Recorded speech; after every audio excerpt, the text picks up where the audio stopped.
Welcome to Is This News?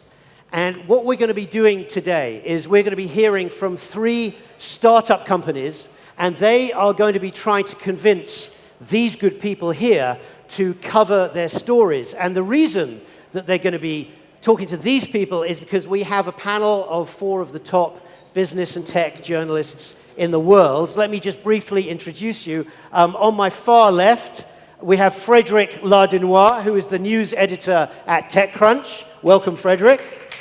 Next to him, we have Sam Shead, who is a freelance technology reporter who writes for people you may have heard of, like the BBC and Wired. Welcome to Jerusalem, Sam.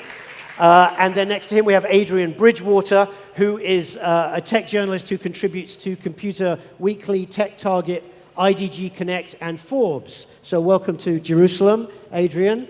And here on my left is Amala Balakrishner, who is a business and current affairs journalist for The Edge in Singapore. Welcome to Jerusalem. Okay, so Sion, are you ready? We are going to kick off with our first startup. And you've got to imagine that these journalists are getting these pitches blind. They don't know what's coming in on their email. They have no idea except they're just an email and a subject line. And first up is Sion Harel from iXDen. Would you like to take the stage? You have 4 minutes to present your news. Hello, everyone. My name is Sion Harel, and I'm CEO and co-founder of iXDen. Thank you for joining. Could you get closer to the mic? All right.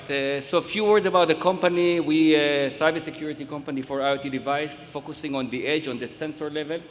We on the digital transformation arena with all the problem of sensor and data that coming all the way up.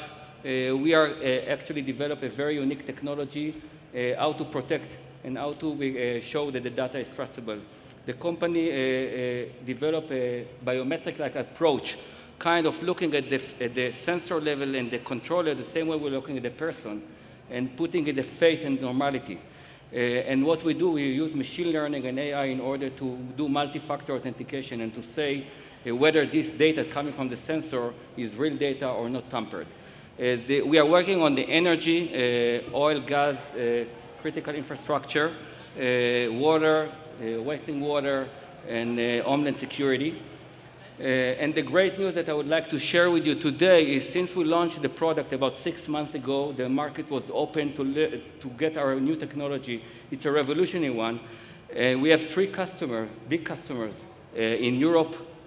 The first one is Enel, the largest European energy company. We're doing with them a security of their smart grid operation. We signed a design partnership with them, and they accepted the new novelty behind the idea of biometric-like very well. The second customer that we are working is Motorola Solution, where we embedded actually the software in their gateway. So we become a safer gateway when they go to their customer, which is mainly water and homeland security. So we had like an OEM approach agreement as well, which we go to the market like that. And the third customer that we're working is one of the largest Swiss-based energy company, BKW, where we there put the software to do the smart meter approach. Altogether, everybody understands that the data is the most trustable one. The OT people are the one that needs to look at it. So we are coming with a new approach to look at that. Last week, we've been recognized by, I was in Orlando, Florida, and we've been recognized by ARC, the analyst team, and they put a professional technology, how biometric approach can actually bridge the gap on all the data anomaly companies that do the other thing.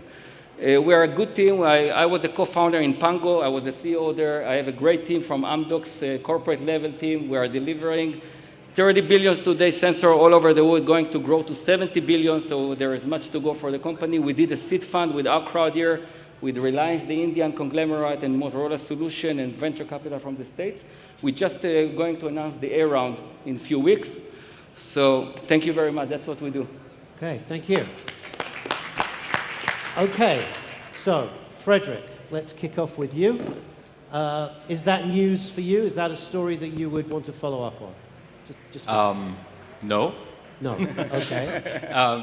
Just to be honest, so your A round would be really interesting.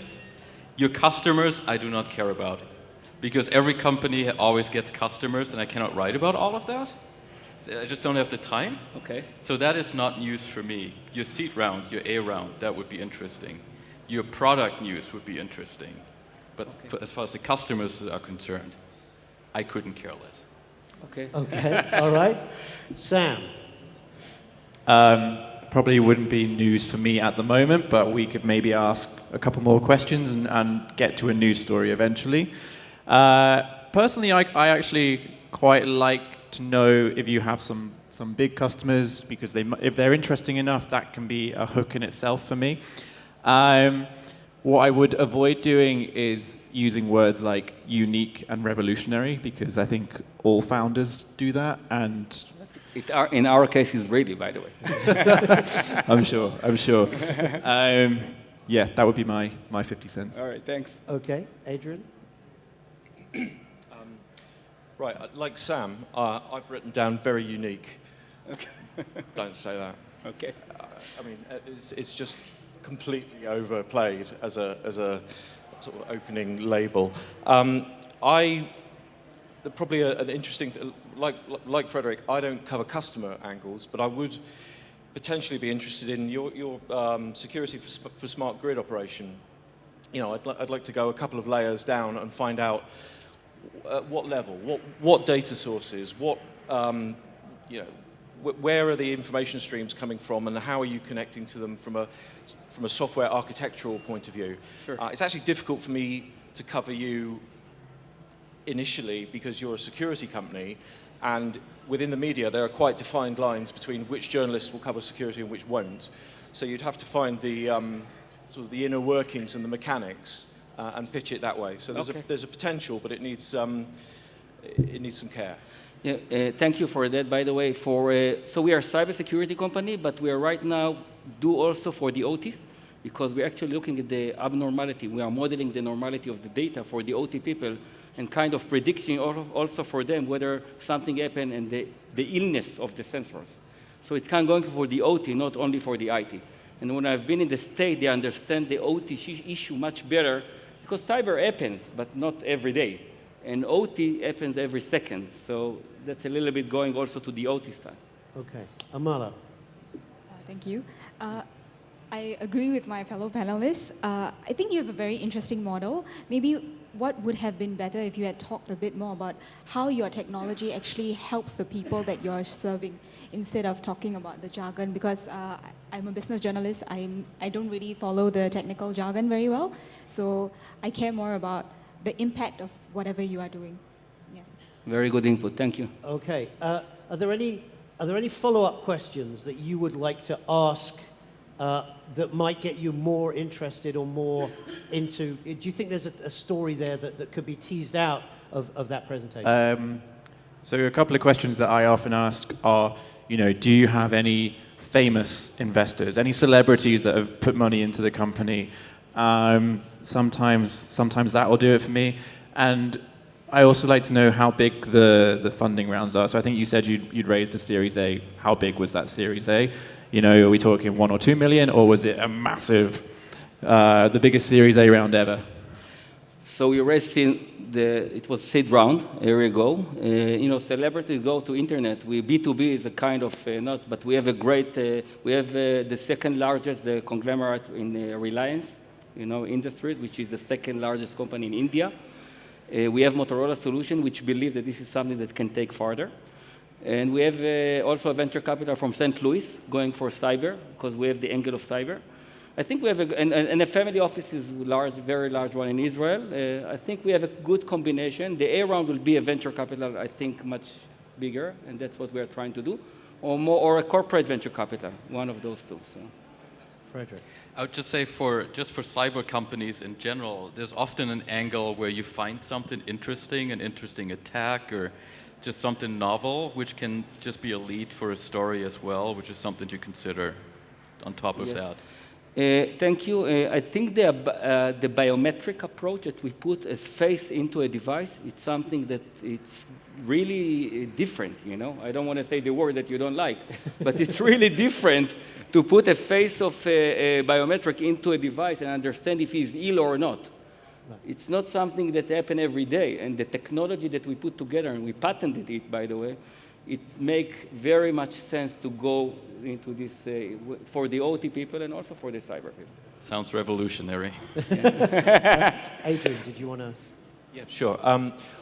So a question that I quite often ask would be, who do you sell to or who do you work with at the implementation coalface? So is it a systems administrator, or sorry, is it some kind of networking architect? Who are the people that get their hands dirty in the customers? Hopefully it's not just, you're not going to just tell me the CIO or whoever.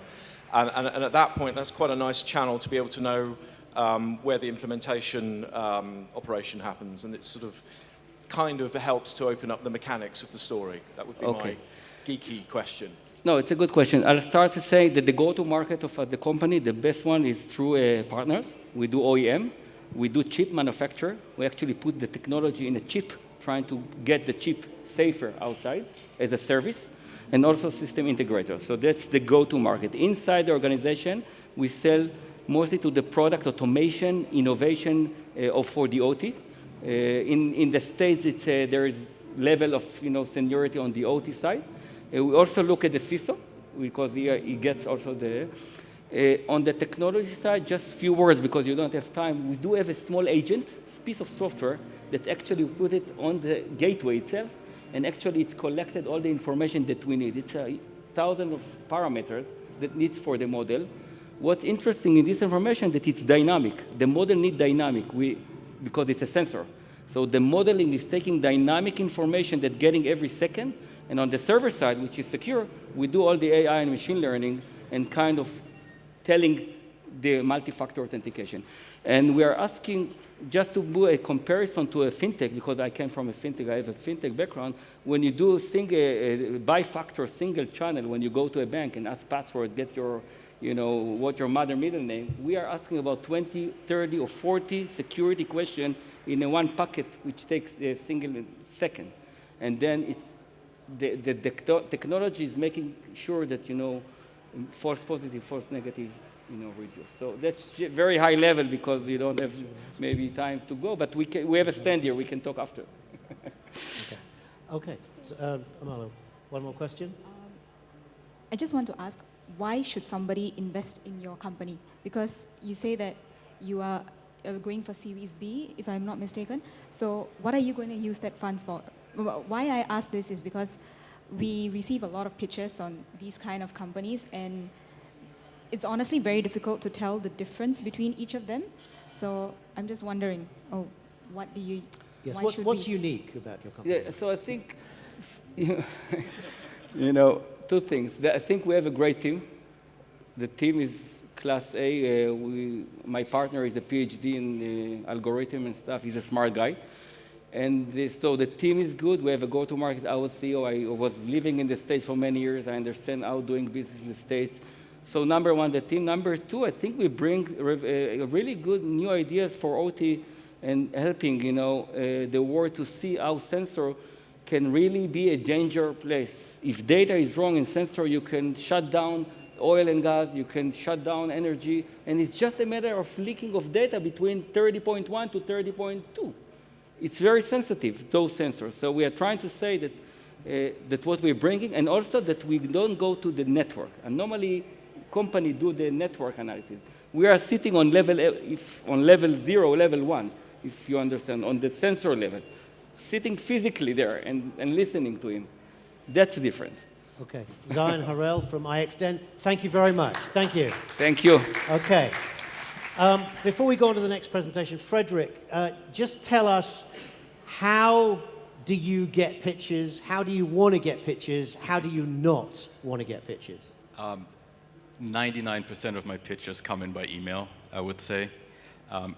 Occasionally, there are people I know who can pitch me on Twitter by DM or over WhatsApp or can call me. That's about 10 people in total, I would say. I'm busy. I don't want phone calls because I don't listen to the voicemail afterwards. Just don't call. It's pointless. Don't fax either. It just doesn't make sense. So email is it's basically the only way to get a hold of me. How much time do you have for each email? seconds. And so if I wake up in the morning, there's usually between 100 and 200 pitches in my inbox. Realistically, I have time for maybe 2 or 3 stories a day. So most emails will never get read because the subject line just says, we've got new customers. Yeah, I'm not going to read that. So it's all in the subject line? Opening up the email, yes, for a large degree is in the subject line. Right. Because, well, if you don't open it, you can't read it. Right. So it's all in so the subject. So if I don't have an existing relationship with you, it's really all about the subject line. Right. And Sam, how do you like to get pitches and how do you not like to get pitches? And if you can think of one, what's the worst pitch you ever had? All the best. So I think I kind of agree with what Frederic said. Most of my pitches come through email, and that's probably the best way. And again, there are a few people that I would talk to on WhatsApp. In terms of how not to pitch, don't do dear XXX or dear insert first name here, which we do get our fair share of. They are not great. It's not very personal. Yeah. Great. Okay. We're going to move on to our next company. Is Ronny here? Yeah? Ronny? Okay. Ronny Cohen is going to tell us about his story from VayaVision. Thank you. I'm Ronny, CEO of VayaVision. You need to get close to the mic. It's a pity I get after these statements because some of the mistakes are already in my text. Now, and I would start with a disclaimer. This session came a few months earlier to me for the announcement I really wanted to make. So I'll give you a glimpse into the future. I will omit the name and tell you what I would send you in an email a couple of months from now. And I will start, and that's the email starting exactly with what you said not to do. VayaVision signed a deal with a major OEM. And the subtitle, a change in the autonomous market. Is it awakening? VayaVision is proud to announce signing a deal with an OEM, can't tell you yet, providing perception software for level 3 highway autopilot and valet parking. The OEM chose VayaVision for its leading technology in fusion and perception, enabling getting the high level of reliability needed for these level 3 features with an affordable sensor set. Now, a lot has been talked about in the last year about autonomous slowing down. It's too complicated, it's too expensive, level 5 will take decades, and we only end up with basic level 2 ADAS features in the cars. In the last months, VayaVision is seeing a change. We see that OEMs have started debating what to do and have made decisions on specific advanced features in specific models. There are RFQs out there going around. Currently, we are handling a bunch of them, and we expect more announcements like that, and it's not going to be long before these cars will hit the road. Okay. Ronny, thank you very much. Let's start with Adrian. Yeah? Sure. Okay. Would you be interested in knowing what he's going to say in 2 months' time? I got the impression you were sort of telling a story rather than telling us what you do. So not really, no. It was just, a lot of companies, if you look at their about pages, they tell you that they are solution, even though I quite like a lot of what IBM does, if you look at their about pages, all it talks about is some smart planet concept. It's actually quite useful if you just cut to the chase and say, we do X and it solves this problem. So I found it a bit ethereal, sorry. Okay, all right. Amala, would you be interested in following up on that story? I think it's an interesting story, but maybe it's because you are giving the example of something that you haven't actually launched, and that's why you're not giving us too much of details. I think that's why you are keeping it ambiguous and not sharing too much. Some of that, yes. Yeah, okay. So maybe what would be better when you are actually launching that pitch would be to tell us why we should care about what you are doing, and possibly what are your after steps, what do you want us to do with this information? I think I could be interested. It depends on who this OEM is. If it's a car manufacturer like BMW or Audi, who all of a sudden is going to make their cars just like Tesla's with your technology, I'm not sure if that's the case, because I don't really cover autonomous cars too much. So when you started talking about level 2, level 3, I know those terms exist, but I haven't got the definition in my head. So it was a little bit, you kind of skirted over some things that I would like to know. But yeah, the answer is I'm potentially interested. Frederic. Yeah, I've said my thing about, about partners and customers. But so I think there's a kernel of something interesting in your technology. The problem is I'm not 100% sure what it is based on your pitch. So I remember something about valet parking and autonomous and highway autopilot and valet parking. That's Got the it. specific customer feature. Got it. Okay. So there's some I think the technology itself could be interesting, and that could be a story in itself. But yeah, customer obviously not so much. Though, as you said, if that OEM is Toyota or Ford, and then the story is turned the other way around, and it becomes Ford is doing this, Yes. and this is the partner, then that is actually a story. So it's a bit of a different angle. Yeah. So should they watch this space for something very big to be announced in 2 months' time? Definitely. Yeah? And I would add a little bit more about the core technology, because I sense it's missing for you to understand the value and maybe make that a news. Okay. Okay? All right. Do you want to tell us a bit more? Do you want Yes, definitely. Tell us about the central problem that you are solving and how you're solving it. Basically, if you look at the car you buy today, a level 2, and I can explain, it's basically, a lane keep assist, collision warning, etc., adaptive cruise control. It detects the lanes, the car in front of you, and sometimes a pedestrian. That's all. But when you're going to the advanced autonomous, you need to detect everything, because the driver may read the email, the 200 emails on his phone now. So you need to detect everything, and the level of reliability and the ability to detect small obstacles or everything on the road becomes very challenging. Solution today, put $200,000 of sensors and additional $100,000 of computers, and you've got it more or less solved. We have the technology to do that with achievable, today's lower cost sensor set, reasonable computation, and still meet these high requirements. We have unique raw data fusion technology, a patented upsampling technology which increase the low resolution of the 3D sensors into high resolution of the camera, and then reliable, accurate, precise detections. That enables the OEM to reach that goal of bringing earlier, higher level ADAS features. So are you slashing the cost of a central problem in autonomous driving by 80%? More or less. Not accurate on the numbers, but that's the idea. Okay, so that's probably your headline. If you want to attract our attention, that's your headline, right? Great. There's this central problem. We have a solution, and we've cut the cost by 80%. Basically, every car manufacturer in the world is going to want this or something like it. That's how you get our attention. Yeah? That's how I would get their attention, anyway.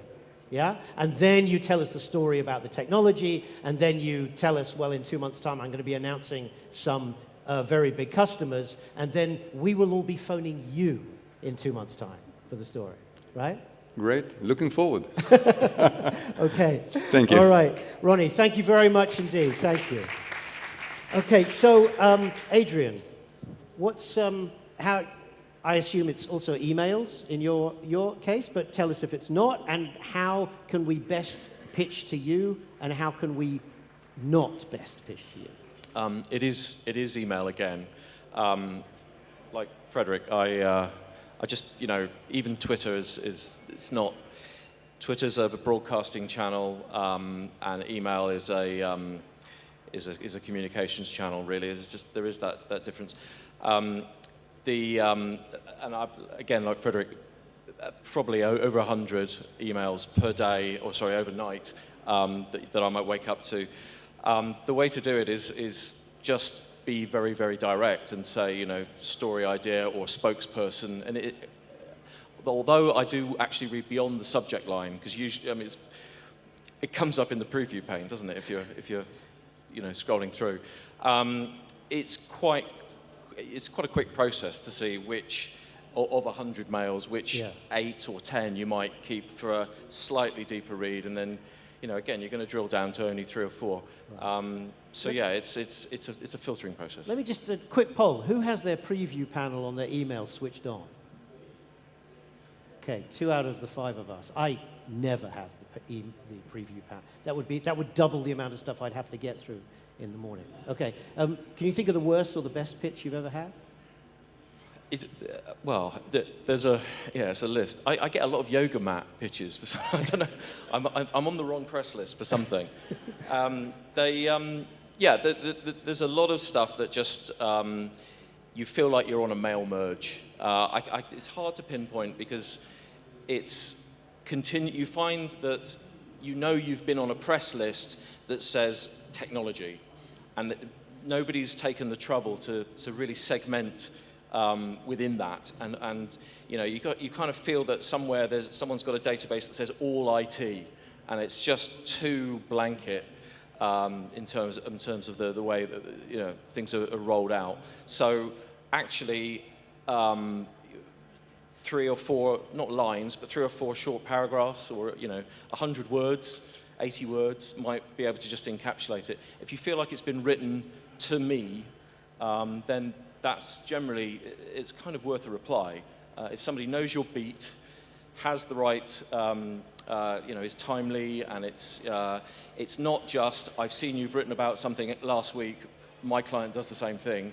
It's very difficult. That's, it's kind of a difficult thing because it shows that the marketing or PR function has understood what you do, but you're not able to write about the same thing 5 days later, even with a new angle. So it's difficult, but it's a question of being tuned in, personal, and to the point. Sam, you wanted to follow up? I think another thing that you guys, I'm assuming most of you are founders, have to think about as well is who does the pitching to the press. In the early days, it might well be the founder and the CEO that's sending these emails. Then you might recruit a director of marketing or someone like that. And then eventually you might, hire a PR agency to do all of this for you. But just because you're using a PR agency, I would say you need to shop around carefully because a lot of them are really, really bad. Sorry to any PRs out there. But there are, I can think of maybe 3 or 4 PR agencies that I genuinely respect, and there are hundreds out there. They get a bad name because they do just spam, as Adrian said, too many tech journalists with the same story. It's not tailored. It's not, what we're after. So that's a little bit of advice there. Great. Amala, how do you like to get your pitches, and how should we not pitch you? How I like my pitches are short to the point. Why should I care about what you're doing? What I do not appreciate is when, PR companies, but sometimes they text me or they tell me how to write the story. Please don't ever do that. Yes, please. Yes, we've all had that. So I'm going to set you a challenge because I want you to try and think over the next few minutes of what's the worst pitch you've ever had.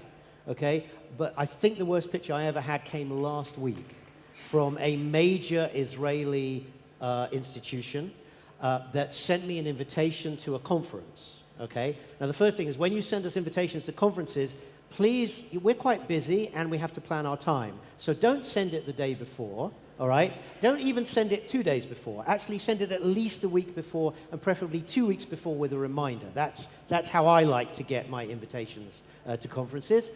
This invitation from this major Israeli institution arrived at 11:30 last Wednesday morning for a conference that had begun at 8:30 that same morning.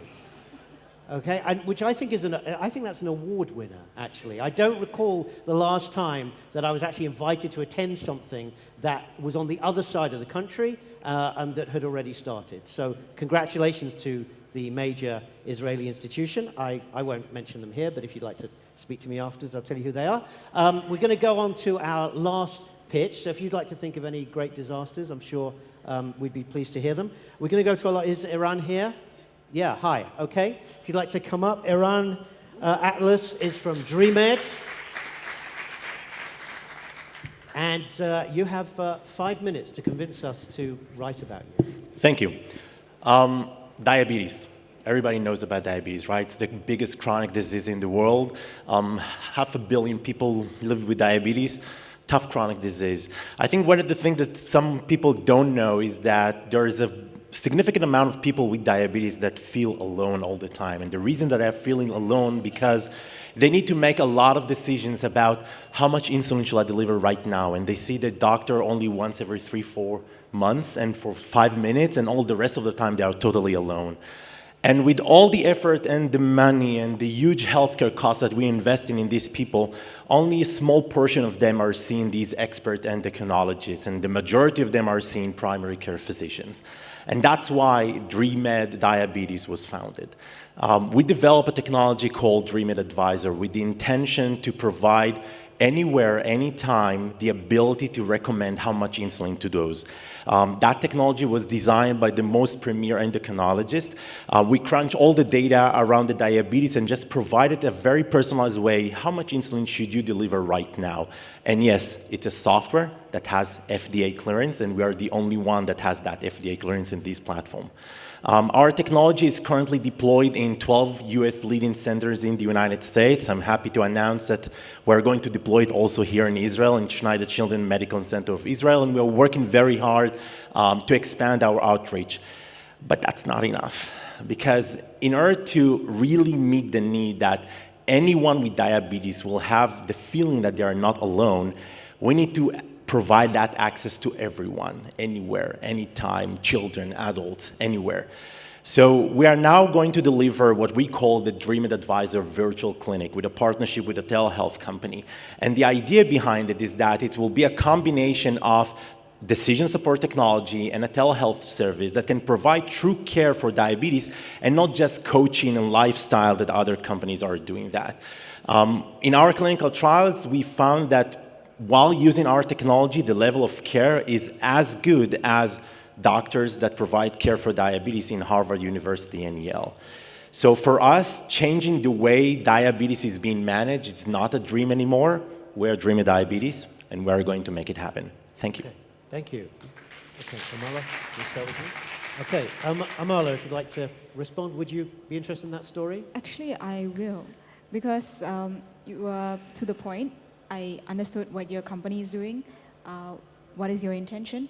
Everything was very clear. Thank you. And I think another reason why I would personally be interested in your company is because diabetes is a major problem in Singapore, and our government has recently launched a war against diabetes, and there's a lot of measures that the government is coming up with to solve diabetes. So your company is actually addressing a critical need.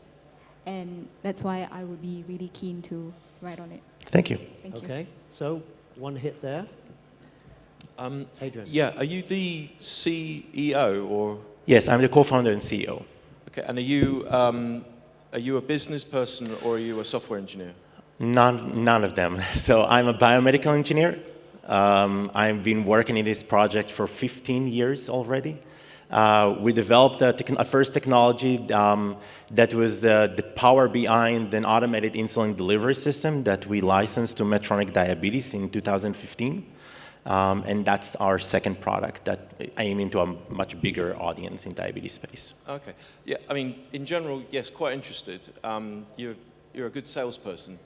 You've got feature benefit down off the pat. You. Yeah, and that's I'm delivering also, not just doing sales. All right. Okay. But yeah, you did. You presented with, yeah, you know, I want to buy the car. You know, it's clear what you do, and it would be, I would imagine it'd be easy to talk to you to get a little bit more of the technical guts if I wanted to do that kind of story. Thank you. So yeah. So I liked it. Good pitch. Big problem that you're out to address. I've got a couple of friends that suffer from diabetes, and it looks like they go through hell. One thing I'd be interested to know, which I'm not sure if you mentioned, was how many people have actually used this so far? So right now we have about 300 people in the United States. We just started to launch in mid last year.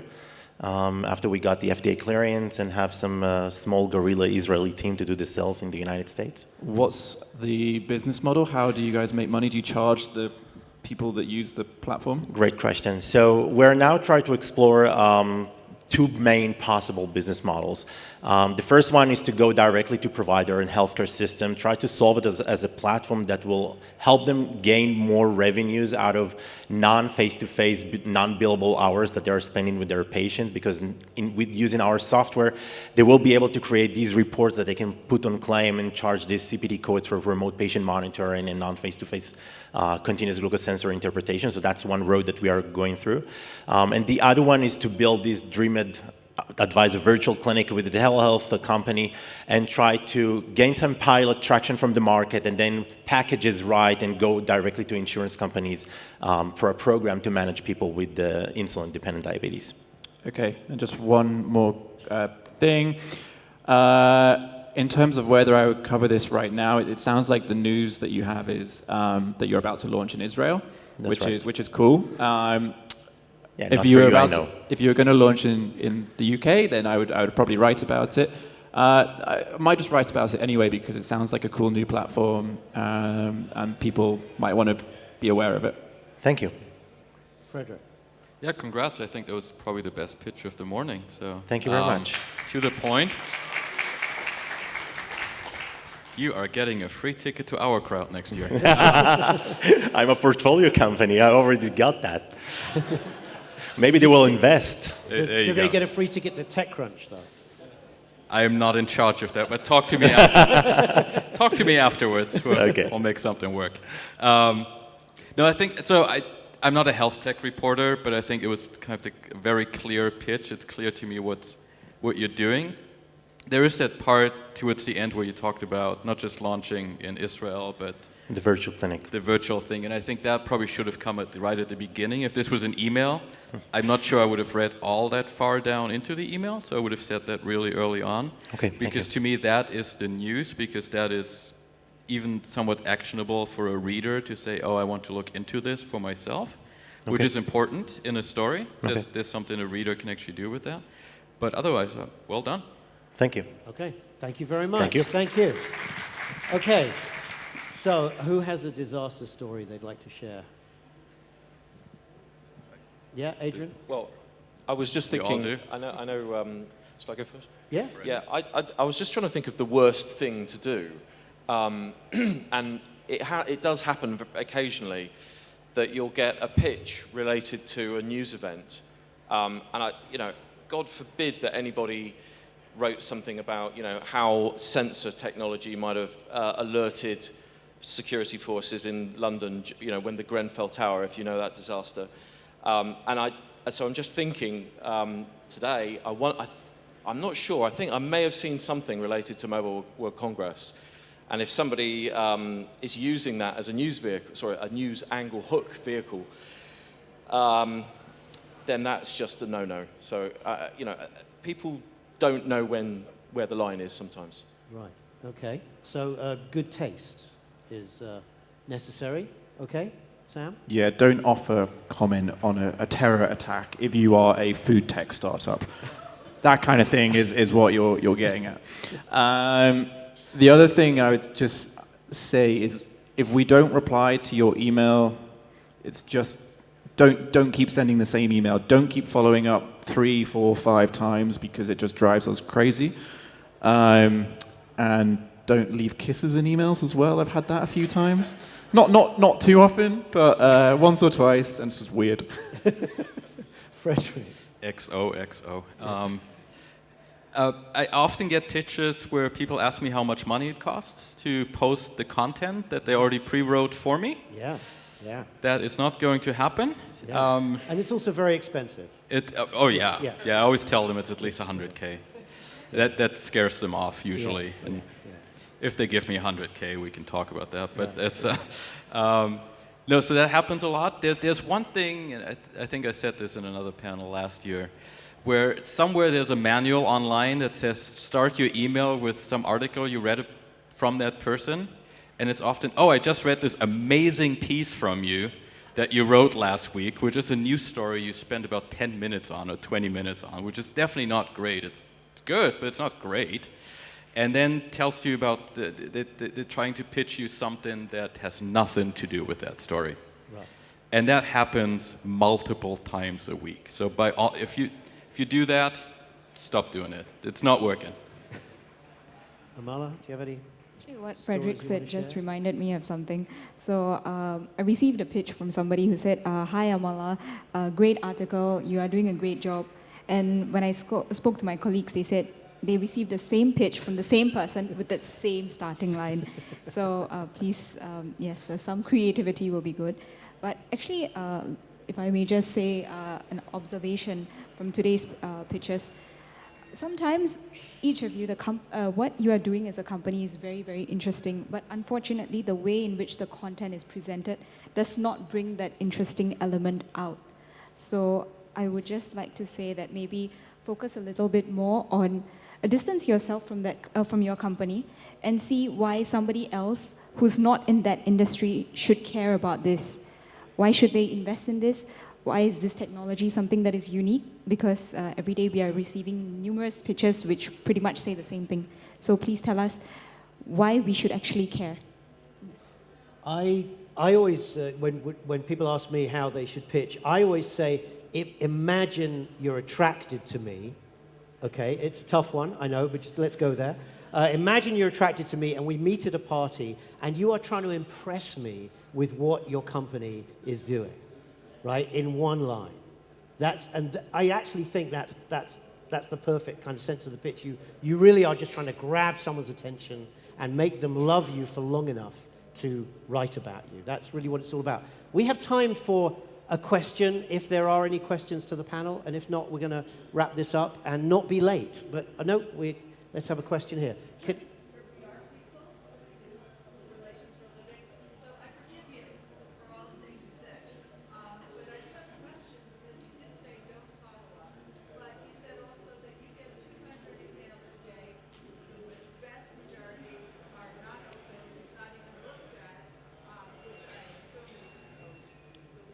I would say follow up once if you need to. That's it. Okay, you're allowed once. You're allowed once. Okay, any other questions? My response on that. Oh, yeah. My response on that is when people send me an email relating to an email saying, "Did I get the email?" And I did. So, you know, my email works. Yours probably does too. And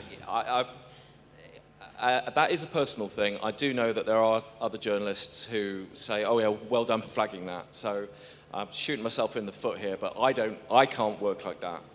You know, if it's, we will have read through stuff and reviewed what's usable. Yeah, follow up once, and yes, your email works. So I know that.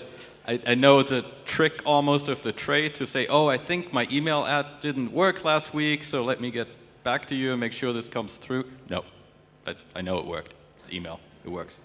Okay. One more? Do we have one more question over there? No? Okay. Yes, we do. Okay. Yes. Please shout.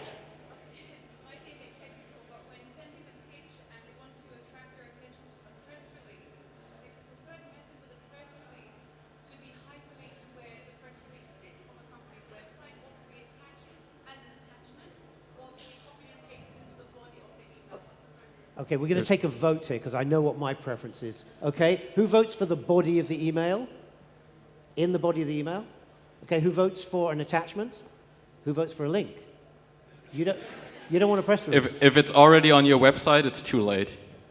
Correct. Yes, that was the right answer. But if I get attachments on emails from people I don't know, I don't open them. I do not open attachments, and I don't open links either. Okay. For me, if you're trying to talk to me, it's got to be right there in the text. But as Frederic says, if it's already on your website, then you missed it. One more, very quickly. Yes.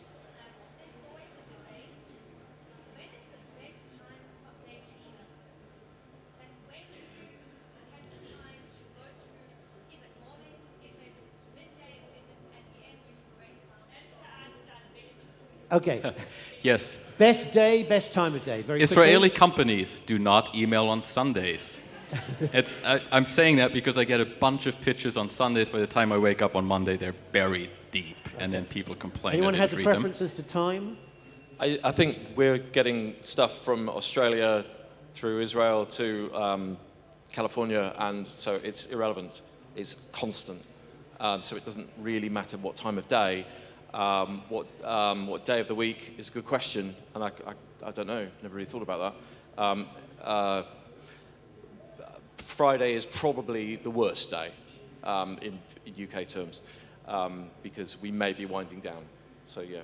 That's what I'd say. I like emails in the morning before I go to a news meeting, so around 7 to 8:30. And at the start of the week, you probably got more chance of landing something. Okay. Amala, do you have any I preference? don't think it's a matter of time or day. Just as long as the pitch is suited to what my beat is, I'll definitely look at it. Okay. That's all we have time for. Thank you very much for coming. Thank you to our panel. Thank you.